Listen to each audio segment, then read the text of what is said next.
नमस्कार श्रोताओं, स्वागत है आपका अद्भुत पुस्तक कली हनुवाणी के 5वें अध्याय में, जिसका नाम है मृत्यु को हराना। उर्मी के पिछले जन्म के वे दृश्य जो इस जन्म में उसके रोग का कारण थे, अब उजागर हो चुके थे। हनुमान जी ने अश्विन देवों को कहा, इसका यह बुरा रोग तब समाप्त होगा जब वह अपने पिछले जन्म के बच्चे अर्थात रवि से मिलेगी। अश्विन देवों में से एक बोले, ऐसा कैसे संभव है हनुमान जी?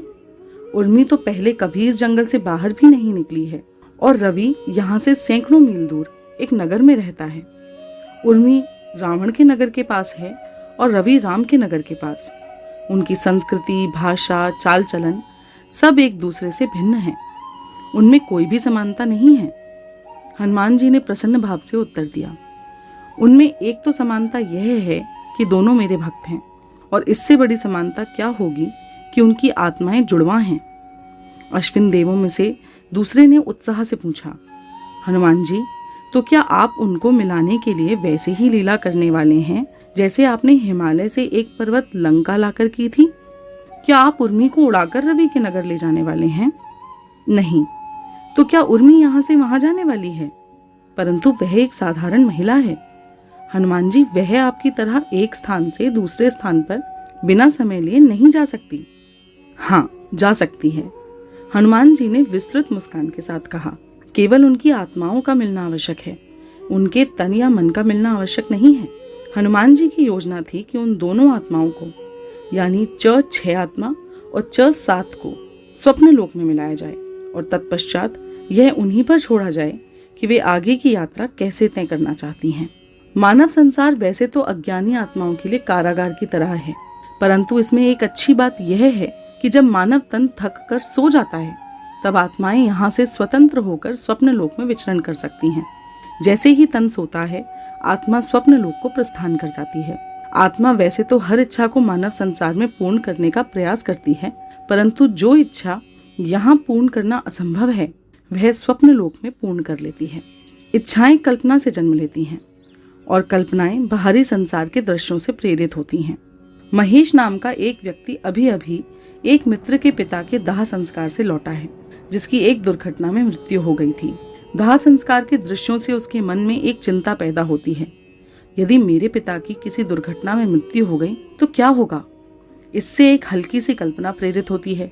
वह अपने पिता की मृत्यु के दृश्य की कल्पना करता है। यदि यह कल्पना उसकी आत्मा तक पहुंच जाती है तो उसकी इच्छा में बदल जाती है। यद्यपि अधिकतर कल्पनाएं मस्तिष्क के द्वारा सोख ली जाती हैं। उदाहरण के तौर पर महेश का मस्तिष्क एक प्रतिक्रिया उत्पन्न करता है जिससे उसकी वह कल्पना मर जाती है, प्रभु मेरे परिवार की रक्षा कर रहे हैं। यदि उसका मन इस कल्पना को रोकने में असफल रहता है तो यह इच्छा के रूप में आत्मा तक पहुंच जाती है। तत्पश्चात आत्मा को इस इच्छा का निराकरण करने के लिए कोई रास्ता ढूंढना पड़ता है। वह ऐसे दृश्य में प्रवेश करती है जिसमें महेश के पिता की दुर्घटना में मृत्यु हो जाती है, परंतु वह दृश्य स्वप्न लोक में होता है, मानव लोक में नहीं। मनुष्य के मस्तिष्क में नित्य सैकड़ों कल्पनाएं अंकुरित होती हैं। उनमें से कई इच्छाएं बन जाती हैं और आत्मा के ऊपर लद जाती हैं, जिसके कारण आत्मा का मानव संसार के दृश्यों में विचरण कठिन हो जाता है। इन अवांछित इच्छाओं से छुटकारा पाने के लिए आत्मा मानव संसार की देह को सुप्त अवस्था में छोड़कर स्वप्न लोक चली जाती है, जहाँ वह विभिन्न अस्थायी देहों को धारण करके अवांछित इच्छाएं पूर्ण करती है। जब कोई इच्छा मानव संसार में पूर्ण करना असंभव होता है तब वह स्वप्न लोक में पूरी हो जाती है। अपने पिता की मृत्यु स्वप्न में देखने पर महेश को चिंतित नहीं अपितु प्रसन्न होना चाहिए। इसका यही अर्थ है, जो इच्छा मानव संसार में पूर्ण होकर उसे वास्तविक दुख दे सकती थी वह स्वप्न लोक में समाप्त हो गई। जागने के पश्चात यदि सपनों को स्मरण किया जाए तो पुनः कल्पनाएं अंकुरित होकर नई इच्छाओं को जन्म दे सकती हैं।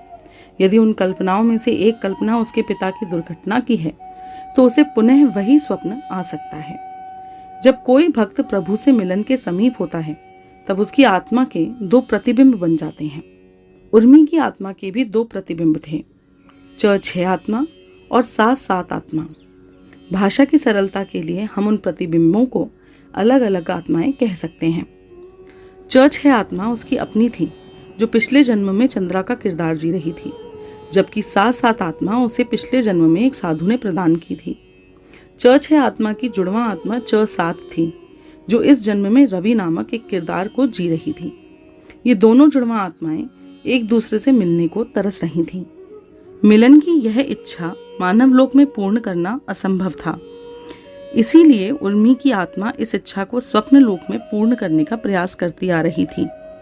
उसे प्राय एक सपना आता था। उस सपने में वह अपने बच्चे को खोने के दुख में रो रही होती थी। वह सपने में ऐसा अनुभव करती थी जैसे उसका एक भाग उससे बिछड़ गया हो। दौरा समाप्त होने के पश्चात जब वह एक पेड़ के नीचे लेटी थी और हनुमान जी उसके सिरहाने थे और अश्विन देव उसके दोनों ओर थे, तब उसे एक विशेष नींद आ गई और उसकी आत्मा स्वप्न लोक में पहुंच गई। यह नींद विशेष इसलिए थी क्योंकि हनुमान जी उसकी आत्मा की यात्रा का निर्देशन कर रहे थे, परंतु सपना उसने वही देखा जो वह प्राय देखती आ रही थी। वहां से मीलों दूर रवि नाम का एक युवा अपने कार्यालय में किसी समस्या का हल ढूंढने पर काम कर रहा था। वह पिछली रात भी सोया नहीं था क्योंकि वह उसी समस्या पर अपने घर से काम कर रहा था। उसके मस्तिष्क की नसों में जैसे आग लगी हुई थी।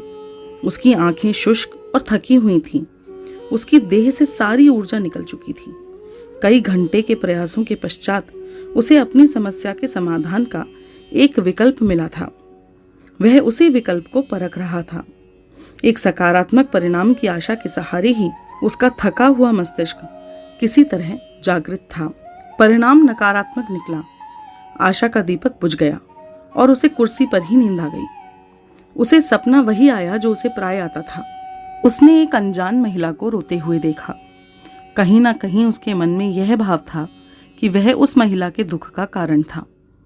उसकी सहायता करने के लिए वह अपना सर्वस्व न्यौछावर करने के लिए तैयार था, परंतु वह उसकी ओर एक डग भी नहीं बढ़ पा रहा था। जड़वत अवस्था में असहाय होकर वह उसे रोता देखता रहा। तभी हनुमान जी ने उस स्वप्न में प्रवेश किया ताकि वे उन दो आत्माओं का मिलन करा सकें। रवि और उर्मी दोनों ने सपने में एक दिव्य वाणी सुनी जो उनका नाम पुकार रही थी। वे दोनों अनायास ही एक प्रकाश की आकृति की ओर खिंचते से चले गए। उस आकृति ने हनुमान जी का रूप ले लिया। कुछ क्षण पश्चात उन दोनों ने पुनः वह दिव्य वाणी सुनी जो उनका नाम पुकार रही थी। रवि नींद से जागा तो उसने पाया कि उसके कार्यालय का एक साथी उसका नाम पुकार रहा था। उर्मी की नींद खुली तो उसने हनुमान जी को उसका नाम पुकारते हुए पाया। क्या मैं अब भी स्वप्न में हूँ? उर्मी के मन में विचार आया, क्योंकि हनुमान जी अब भी उसके सामने थे। नहीं, आप स्वप्न में नहीं हो। हनुमान जी ने उसके विचारों को पढ़कर उत्तर दिया। अपने चारों ओर देखो, आप अपने डेरे के समीप हो। मैं 41 वर्ष पश्चात अपने प्रिय मातंगों से मिलने आया हूँ। उर्मी के मस्तिष्क में वास्तविकता की बिजली कौंध गई। उसकी आंखें भर आईं। उसके गले से कोई शब्द नहीं निकले। वह उठकर बैठी तो तुरंत उसका तन साष्टांग प्रणाम की अवस्था में हनुमान जी के चरणों में गिर पड़ा। उसने स्वप्न में देखे हुए दृश्य को स्मरण करने का प्रयास किया, परंतु उसे कुछ स्मरण नहीं आया।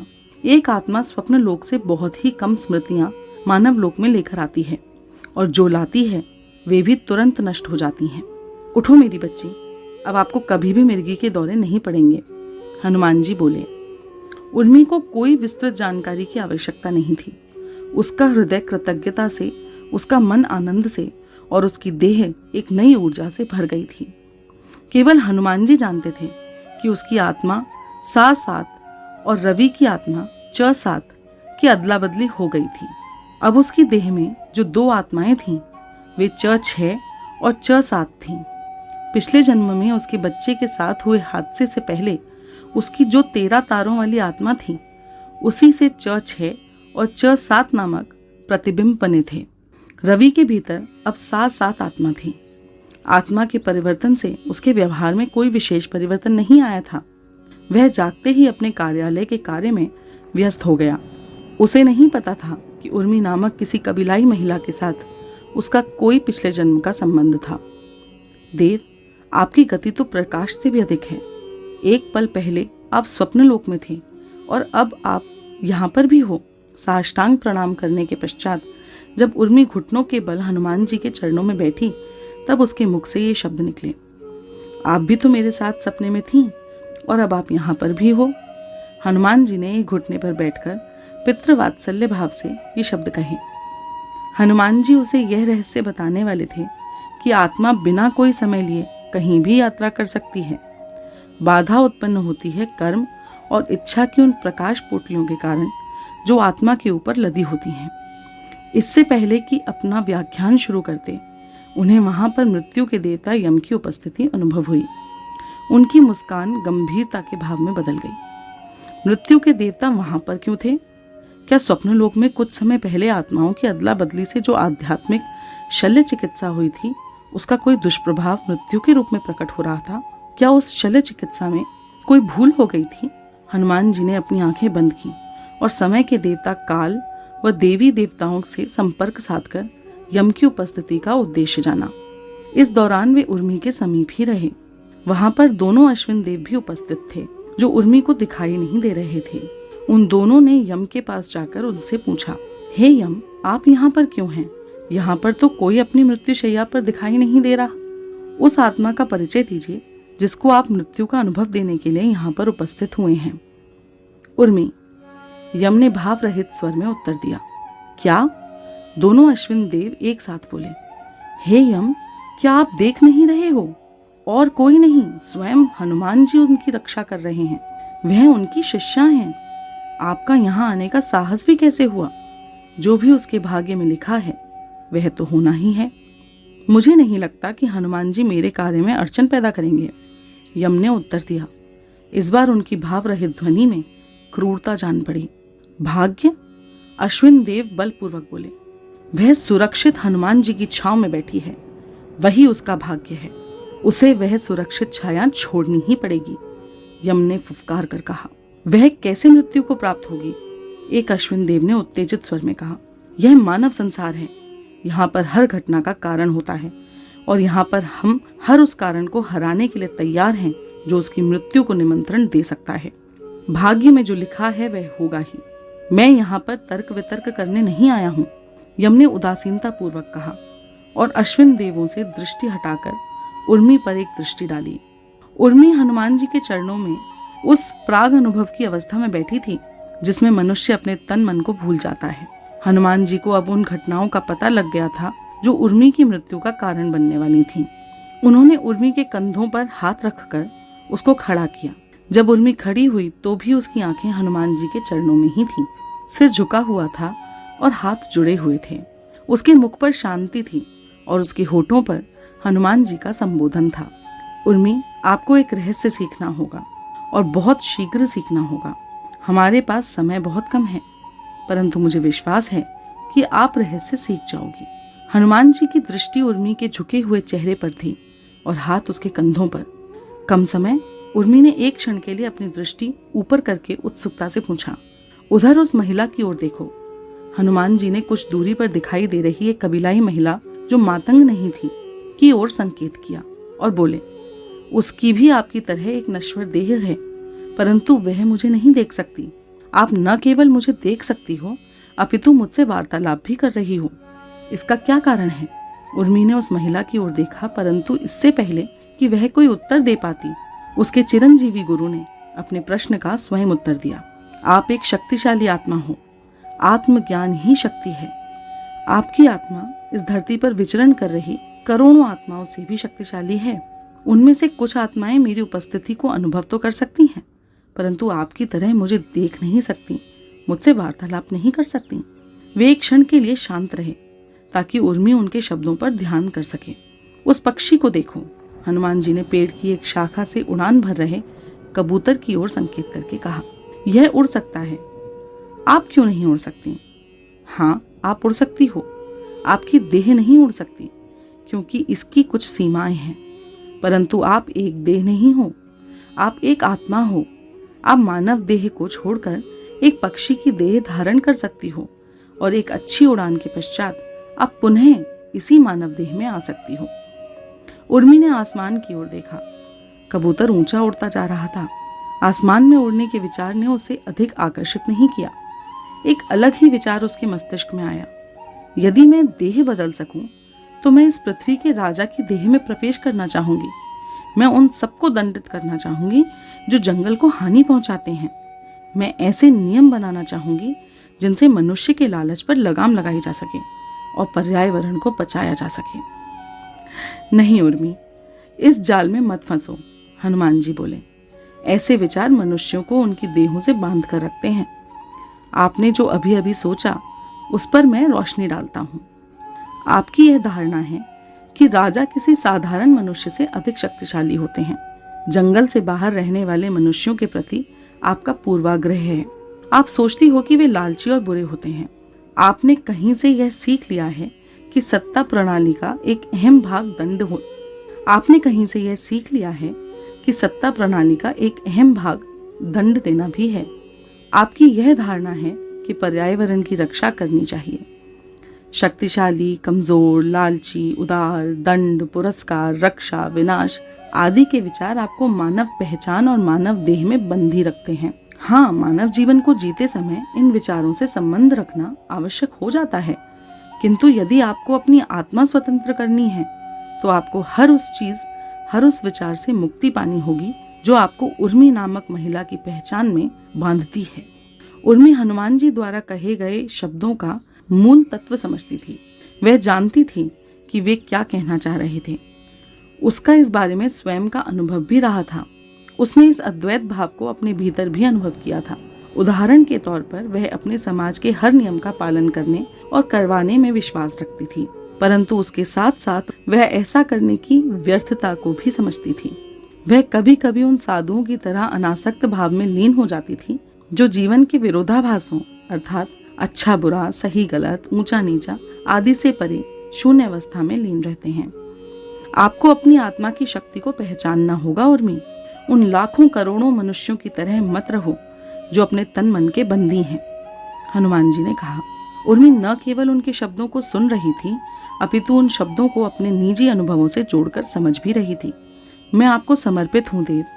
मुझे आप जिस रास्ते भी ले जाना चाहो उसी रास्ते चलने को तैयार हूँ, उर्मी ने कहा। कुछ समय पहले आपकी आत्मा स्वप्न लोक में थी, क्या आपको स्मरण है? हनुमान जी ने पूछा। हाँ देव, मैंने स्वप्न लोक के बारे में बाबा से जाना है। जब मेरी देह यहाँ पर सो जाती है तब मेरी आत्मा उस लोक में यात्रा करती है। क्या आपने कभी विचार किया है कि आपकी आत्मा सहस्त्रों मील की दूरी बिना समय लिए पूरी कैसे कर लेती है? यदि हम दूरी की बात करें, स्वप्न लोक हमारे सूर्यमंडल में नहीं है। वहां पर देह का जाना असंभव है, परंतु वहां आत्मा जा सकती है। हाँ देव, मैंने बाबा से यह ज्ञान प्राप्त किया है। आत्मा ब्रह्मांड में कहीं भी यात्रा कर सकती है, किंतु केवल तभी जब आत्मा अपने ऊपर लदी कर्म और इच्छाओं की प्रकाश पोटलियों से बाधित न हो। हनुमान जी ने उर्मी का वाक्य पूरा किया और बोले, आत्मा के लिए दूरी कोई मायने नहीं रखती। आत्मा के लिए यह वृक्ष उतना ही दूर है जितना चंद्रमा। यदि आपकी आत्मा कर्म और इच्छाओं की प्रकाश पोटलियों से बाधित न हो तो वह चंद्रमा पर भी जा सकती है और सूर्य पर भी, वह भी बिना कोई समय लिए। कर्म और इच्छाओं का सांसारिक भाषा में क्या अर्थ है? कर्म और इच्छाएं आपकी पहचान बनाती हैं, जिसमें आपकी धारणाएं, चित्तवृत्ति, आपके रोग, आपके राग, आपके द्वेष आदि आते हैं। मैं आपसे यह अपेक्षा नहीं रखता कि आप कर्म और इच्छाओं की सभी प्रकाश पोटलियों को तुरंत त्याग दो। मैं आपकी तुलना उन देवी देवताओं से नहीं कर रहा जो ब्रह्मांड के किसी भी कोने में कभी भी जा सकते हैं, परंतु मैं आपसे इतनी अपेक्षा अवश्य करता हूँ उर्मी कि आप अपने समाज के अन्य जनों से अधिक योग क्षमता दिखाओ। अपनी सीमाओं को बड़ा करो उर्मी, इससे पहले कि वे सीमाएं आपको मृत्यु की कगार पर ले जाएं। हनुमान जी अपना वाक्य पूरा करने से पहले रुक गए, परंतु उर्मी स्थिति की गंभीरता को समझ गई थी। उसे अपनी रीढ़ की हड्डी में सिरहन सी अनुभव हुई। निर्भीकता के प्रतिमान श्री हनुमान जी के समीप खड़े होते हुए भी उसके मन में भय उठने का प्रयास कर रहा था। देव, योगियों द्वारा एक देह से दूसरी देह में यात्रा करना कैसा होता है? क्या वह सपनों की तरह होता है जहां हम अनियमित और क्रम रहित दृश्य जीते हैं? हाँ, कुछ कुछ वैसा ही होता है, हनुमान जी ने उत्तर दिया। वे उर्मी का भय भांप चुके थे। वे आगे बोले, भय की कोई बात नहीं है। कल्पना करो कि आपके सामने रंगीन परिधानों का ढेर पड़ा है और आपको उसमें से एक परिधान चुनना है। तन परिधानों की तरह ही तो होता है। आप एक ही परिधान के भीतर बंद हैं, मानव परिधान के भीतर। जब आप अपने आप को इस परिधान से स्वतंत्र कर लेती हो तो आपके लिए बहुत सारे परिधान उपलब्ध हो जाते हैं। जिनमें से आप कोई भी पहन सकती हो। आप वही पहनोगी जो आपको सबसे अधिक उपयुक्त लगेगा। हे देव, मैं इस परिधान से मुक्त होने की इच्छा प्रकट करती हूँ। कृपया मेरा पथ प्रदर्शन करें। उर्मी अपने भय को उच्च स्वर के पीछे छिपाने का प्रयास करते हुए बोली। उसकी दृष्टि भूमि पर थी और गर्दन अकड़ी हुई थी। एक विशालकाय बादल जो मृत्यु से भी काला था, आसमान में छाकर सूर्य को निगल चुका था। आंधी आने वाली थी। पक्षी शांत हो चुके थे। पशु अपने ठिकानों की ओर दौड़ रहे थे। वहां पर उपस्थित कबीलाई जन भी अपना कार्य शीघ्रता से निपटाने की चेष्टा कर रहे थे, ताकि अपने अपने डेरों की ओर शीघ्र प्रस्थान कर सकें। उर्मी की सहेलियां इकट्ठी की गई ईंधन की लकड़ियां बांध रही थीं। उर्मी चूंकि हनुमान जी की दिव्य ज्योति के नीचे खड़ी थी, इसलिए उसका ध्यान अपने आसपास बढ़ते जा रहे अंधेरे पर नहीं गया था। मैं आपको एक राजा की कहानी सुनाता हूँ।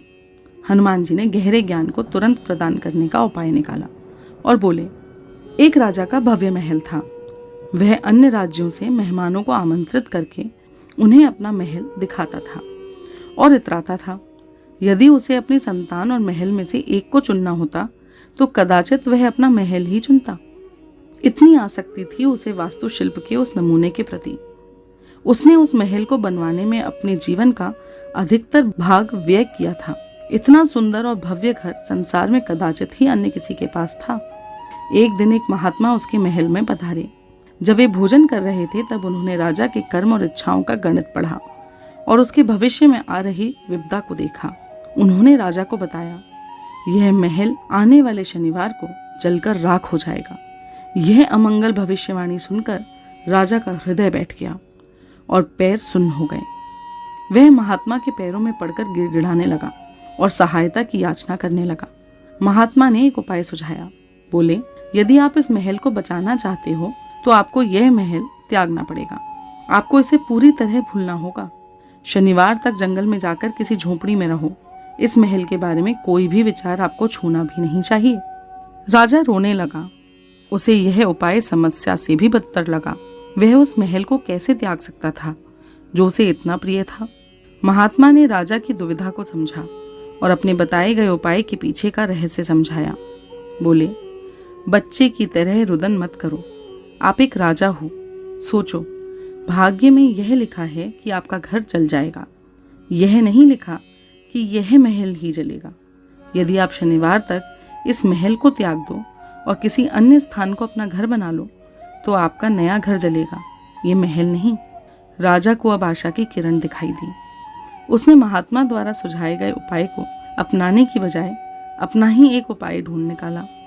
महात्मा को अपना उपाय बताते हुए वह बोला, हे महात्मा जी, इस महल के प्रति आसक्ति को त्यागना मेरे लिए असंभव है।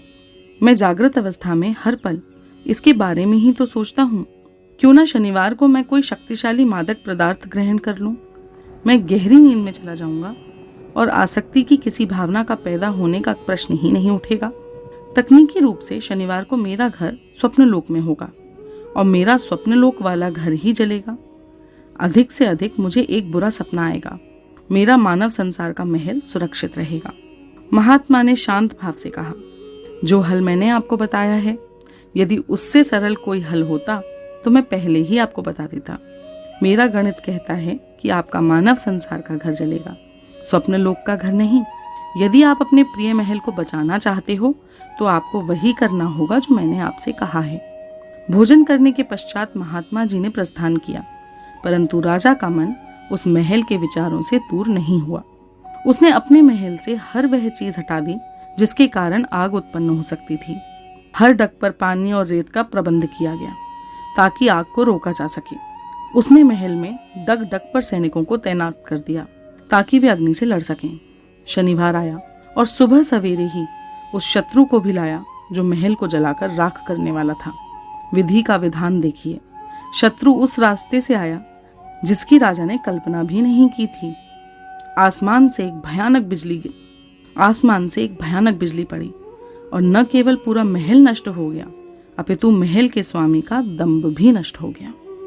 वह राजा अपनी संपत्ति से अनासक्त नहीं हो सका, परंतु आप तो हो सकती हो, है ना उर्मी? आप एक मातंग हो और सभी मातंग अपने छोटे बड़े सभी कर्म अनासक्ति से करते हैं। देव, मेरे पास तो कोई संपत्ति ही नहीं है मुझे किस संपत्ति से अनासक्त होना है? उर्मी ने पूछा। हनुमान जी ने उत्तर दिया, वैसे तो इस संसार में कुछ भी अपना नहीं होता, परंतु अज्ञान के कारण मानव यहाँ पर कुछ चीजों को अपना मान बैठता है। मानव देह भी आत्मा की संपत्ति नहीं होती। मातंग होने के कारण आप जानती हो कि आप इस देह रूपी सराय में केवल एक यात्री हो, परंतु आपको इस देह के प्रति जो भी थोड़ी बहुत आसक्ति है उसको भी त्यागना पड़ेगा। उर्मी, आपकी देह पर वही विपत्ति मंडरा रही है जो उस राजा के महल पर मंडरा रही थी। कौन सी विपत्ति देव? मैं समझी नहीं। मृत्यु। जब से हनुमान जी ने उसको देह से अलग होने की तकनीक समझाना शुरू किया था, तब से वह भयभीत और चिंतित थी, परंतु मृत्यु की भविष्यवाणी सुनकर उसे डर नहीं लगा, अपितु पहले से जो डर और चिंता थी वह समाप्त हो गई। वह बोली, मैं समझती हूँ देव, आप भविष्य देख सकते हैं, इसलिए आपको मेरी देह पर मृत्यु का संकट वैसे ही मंडराता दिखाई दे रहा है जैसे उस महात्मा को राजा के महल पर संकट मंडराता दिख रहा था। यदि मैं इस देह को पूरी तरह छोड़ देती हूँ और उसके प्रति सभी आसक्तियां समाप्त कर देती हूँ तो यह देह मेरी नहीं रहेगी। जो देह उस समय मेरी होगी वह मृत्यु को प्राप्त होगी, यह देह नहीं। बिल्कुल सही समझी उर्मी, हनुमान जी ने गहरी श्वास लेते हुए कहा। जैसी मैंने अपेक्षा की थी उससे भी अधिक सहजता से आपने इस भविष्यवाणी को स्वीकारा है। मुझे प्रसन्नता है। मृत्यु कोई बहुत बड़ी चीज नहीं है, इससे घबराने की कोई आवश्यकता भी नहीं है। जैसे आपकी आत्मा अन्य अनुभव जीती है, उसी तरह मृत्यु भी एक अनुभव है जिसको आपकी आत्मा जीती है। यदि भविष्यवाणी मात्र यह होती कि आपकी देह की मृत्यु होगी तो आप स्वप्न लोक में जाकर कोई देह धारण कर सकती थी और उसके माध्यम से मृत्यु का अनुभव कर सकती थी, परंतु भविष्यवाणी यह है कि आपकी उस देह की मृत्यु होगी जो मानव संसार में हो। परंतु मानव संसार में भी ऐसी बहुत सारी देह हैं जो इस समय स्वाभाविक मृत्यु की कगार पर हैं। आप उनमें से किसी भी देह को अपना बनाकर उसके माध्यम से मृत्यु का अनुभव कर सकती हो और उसके पश्चात इस देह में पुनः आ सकती हो। इससे आपकी यह देह सुरक्षित रहेगी। मेरी आत्मा का पथ प्रदर्शन कीजिए देव। उर्मी ने आंखें बंद करके और हाथ जोड़कर विनती की। हनुमान जी बोले, मान लो कि वहां से आपकी सहेली जानकी रूपा चिल्लाती है, चलो घर चलें। आपका तन मन पहचानेगा कि वह आपकी सहेली का स्वर है और उसी के अनुरूप प्रतिक्रिया देगा। उर्मी नामक देह और मन को जैसी प्रतिक्रिया देनी हो उसे देने दो। आपको उस प्रतिक्रिया के साथ जुड़ने की आवश्यकता नहीं है। आप एक आत्मा हो, आपको उर्मी नामक देह से स्वयं को जोड़ने की आवश्यकता नहीं है। आप उस प्रतिक्रिया से स्वयं को अलग करके किसी अन्य देह और मन से जुड़ सकती हो। उर्मी ने हनुमान जी द्वारा प्रदत्त ज्ञान को अपने मन में चित्रित करने का प्रयास किया। हनुमान जी आगे बोले, इस हवा में एक गंध है। उर्मी नामक देह और मन उस गंध को संभावित वर्षा के साथ जोड़ेगी और कदाचित इस बात पर गर्व भी अनुभव करेगी कि वह गंध के आधार पर वर्षा का अनुमान लगा सकती है। आपको उस गर्व की भावना के साथ जुड़ने की आवश्यकता नहीं है। उर्मी जो कर रही है उसे करने दो। आप उर्मी नहीं हो, आप एक आत्मा हो। आप अपनी स्वेच्छा से उर्मी के साथ भी जुड़ सकती हो या किसी अन्य देह के साथ भी। मान लो कि आपका मन कुछ ऐसे विचार पैदा करता है, वर्षा का मौसम न होते हुए भी वर्षा हो रही है। इसका कारण है मानव द्वारा प्रकृति का शोषण। लालची जन जो जंगल के बाहर रहते हैं, आपकी देह और मन उन बाहरी जनों की कल्पना करने लगता है कि वे देखने में कैसे होते होंगे और उनके मन में क्या क्या विचार आते होंगे, जिनके कारण वे मूर्खतापूर्ण काम करते हैं। यदि उर्मी नाम का कोई किरदार बाहरी जनों को श्राप देता है तो उसे देने दो, यह उसका स्वभाव है। आपको स्वयं को उर्मी के साथ जोड़ने की आवश्यकता नहीं है। आप एक स्वतंत्र आत्मा हो। जब आप उर्मी नामक पहचान को त्याग देती हो तो अन्य कई पहचानें आपके लिए उपलब्ध हो जाती हैं। उर्मी ने एक क्षण ध्यान किया कि वह किस किस चीज से जुड़ सकती है। उसने जाना कि उसके अनुभव क्षेत्र में दो वस्तुएं थीं, हनुमान जी के शब्द जो उसके मस्तिष्क में पवित्र अमृत बूंदों की तरह टपक रहे थे, और दूसरा उसके चिरंजीवी गुरु का भव्य रूप जो उसके छोटे से मस्तिष्क में पूरी तरह छाया हुआ था। हे देव, उर्मी नामक किरदार हनुमान जी नामक एक देवता से जुड़ी है। उसे अपने देव के साथ जैसे जुड़ना है जुड़ी रहे। मैं एक स्वतंत्र आत्मा हूँ, मुझे उसके साथ अपनी पहचान जोड़ने की आवश्यकता नहीं है। मैं ऐसी पहचान के साथ भी स्वयं को जोड़ सकती हूँ जिसने हनुमान नामक शब्द भी कभी नहीं सुना हो। क्या मैं सही कह रही हूँ देव? उर्मी ने पूछा। हनुमान जी ने कोई उत्तर नहीं दिया। यह मैं नहीं हूँ, क्या मैं सही कह रही हूँ देव? यह प्रश्न भी उर्मी नामक किरदार ने पूछा है। मैंने नहीं, मैं स्वतंत्र आत्मा हूँ। मैं उर्मी के व्यवहार और गतिविधियों से स्वयं को नहीं जोड़ती। हनुमान जी द्वारा उत्तर न देने के कारण उपलब्ध शांति, निशब्दता के क्षण में उसने यह विचार किया।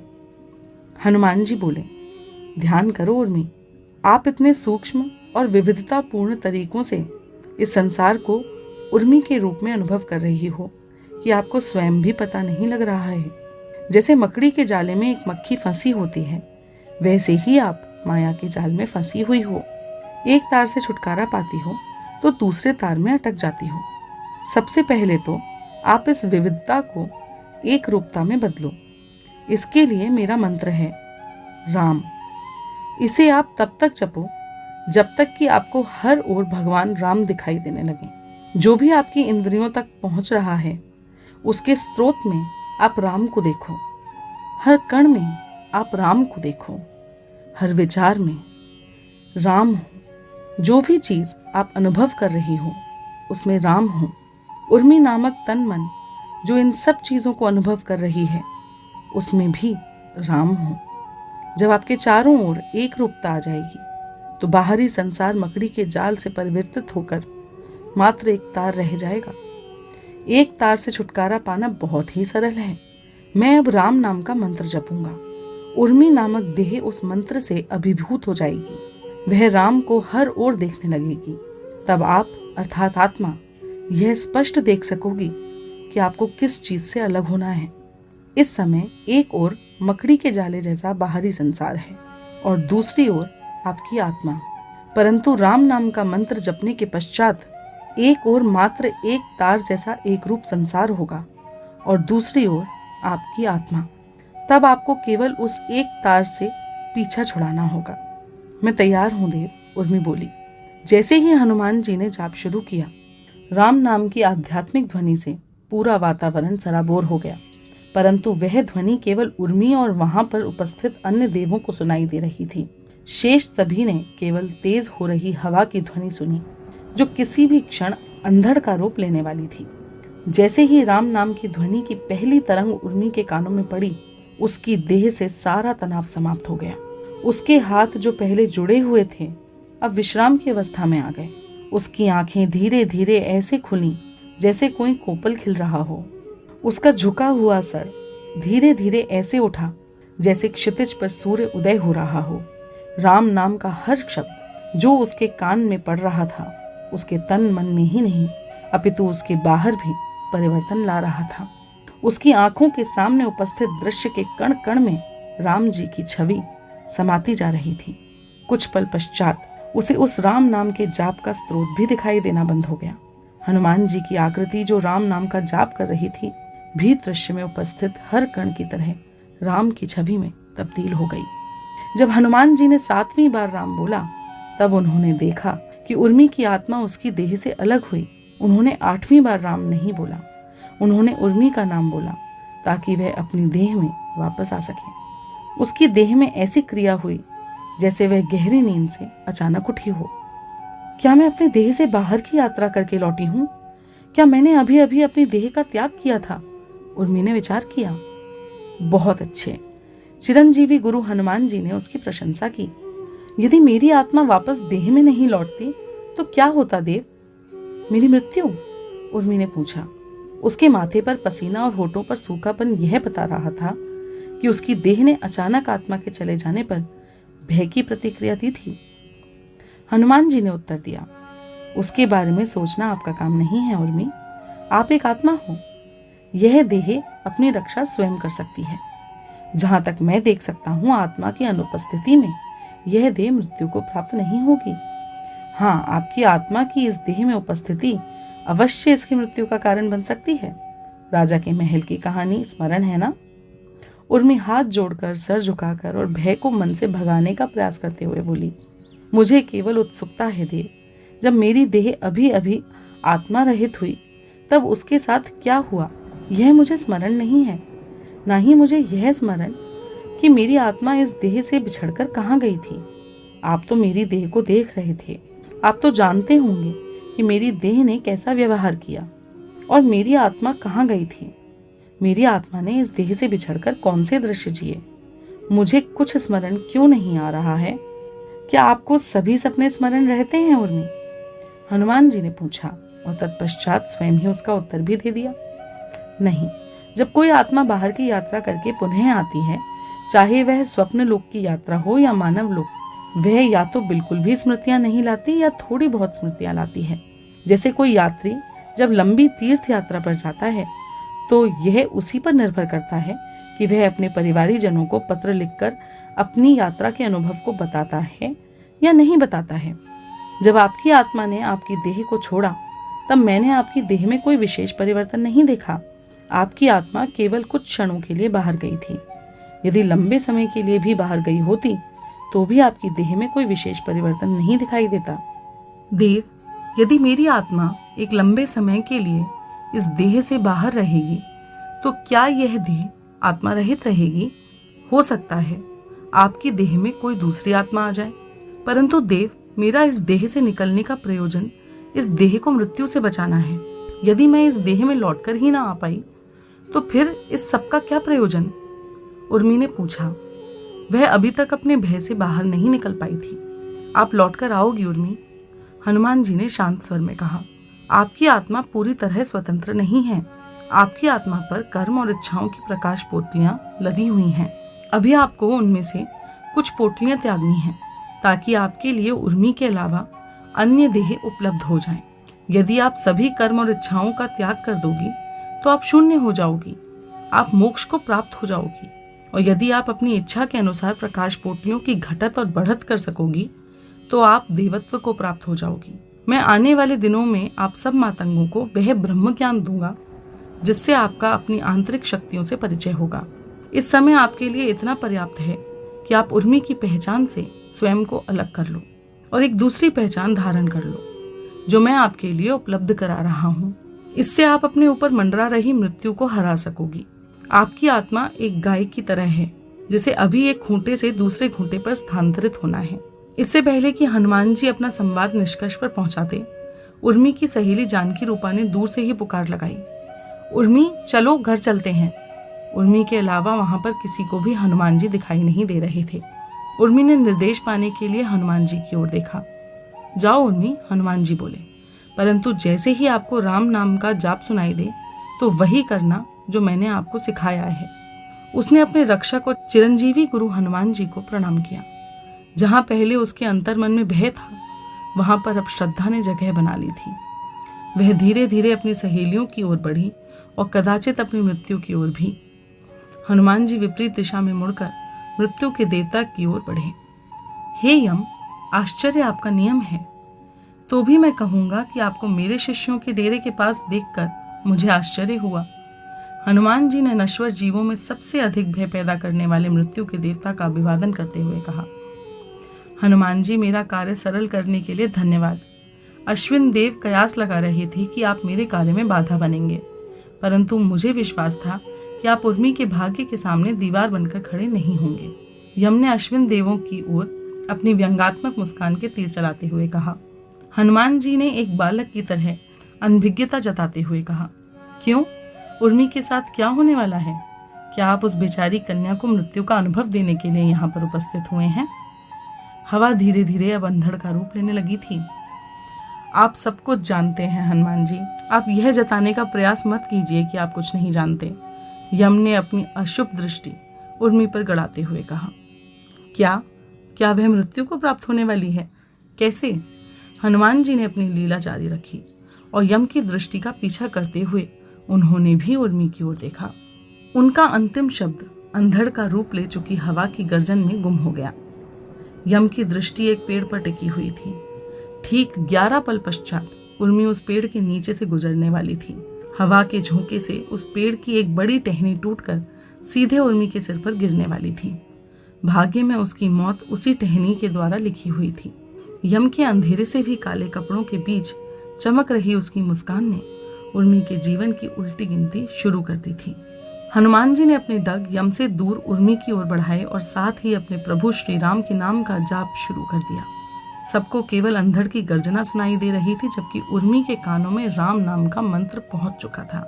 जैसा हनुमान जी ने उसको सिखाया था वैसा ही उसने किया और उसके चारों ओर का संसार राम के रंग में रंग गया। उसे केवल राम दिखाई दे रहे थे।